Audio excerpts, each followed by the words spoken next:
Kaixo, ataza honetan azalduko dizuet zaratak osasunean sortzen dituen kaltean berri.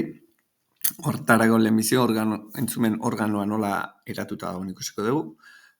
Entzumen organoak kanpo belarria, hau da belarri pabiloia eta tinpanoen arteko kanalak osatzen dute.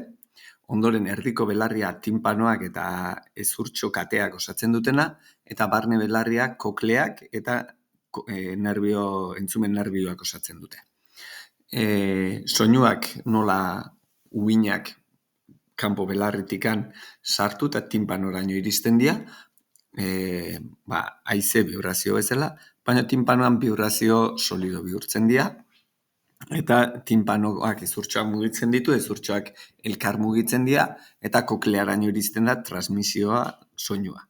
Eta soinu horren irakurketa koklean gertatzen da, likido batez muginuta dago, eta likido horren uhinak koklearen hormatan dauden zelula ziliatuek interpretatzen dituzte. Zelula ziliatu hauek dira zelulak kanpotikan iletsuak edo adartsuak dituztenak eta likidoaren mugimenduak mugiarazten dituztenak. Mugimendu horrek seinalea ematen dio entzumen nerbioari.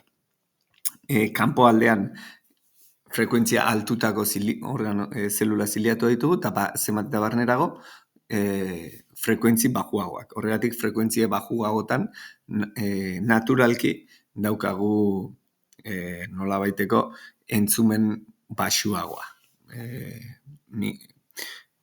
Milipaskal kopuru berdinak gutxiago, dezibelio gutxiago entzuten ditugu guk. Eta hori hola izanik, nahiko nabaria da entzumen organoan kalteak sortuko ditula, gure zaratak, eta baino baita ere bestelako organoetan sortzen ditu kalteak. Beraz, entzumen organoan ze kalte sortu dezake zaratak. Entzumen galera bi arrazoigatik izan daiteke.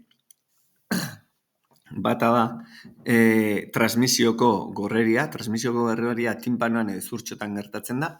Hau nagusiki infekzio baten ondorioz sortutako gogorduret sortzen dute, eta ez da gaixotasun profesional bezala deklaratzen. Eta ondorengo izatea koklean zilio hauek, zelula ziliatu hauek hiltzen dianean gertatzen dana. Kasu horretan, entzumen galera sensoriala dela esaten da, eta maiztasun altutan hasten gara entzumena galtzen, eta gero barruraka joten da galera. Gaixotasun profesionala dela esaten dugu, sensoriala danean, eta bi belarritan batera gertatzen danean. Hau da, gorreria sensorial bilaterala. Hipoakusia sensorial bilaterala. Nola identifikatzen dugu? Audiometrian bidez. Audiometriatan medikuek kasko batzu jantziko izkigute eta frekuentzi desberdinetan soinua jartzen dituzte belarri baten eta bestiak. Eta ikusten dugu ze volumen entzuteko gai garen. Entzumen audiometria normal bat hau bada, soinu intenso bat entzun ondoren gertatzen zaigu galera bat 4.000 hertziotan. Esposizio bakarraren ondoren gertatzen den entzumen galera horri berreskuragarria izaten da normalean, eta ez da kronikoa izaten, baina esposizio jarraiak izaten ditugunean, galera hori kroniko bilakatzen da.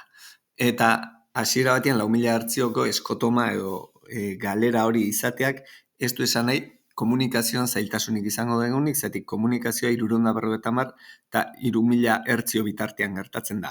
Baina ondoren esposizioa jarraitzen badu, galera komunikazio maiztasunetara zabaltzen da, pertsonen ahotzen maiztasunetara, eta orduan ja bai hipoakusia sensorial bilateral edo gaixotasun profesional bat diagnostikatuko digute.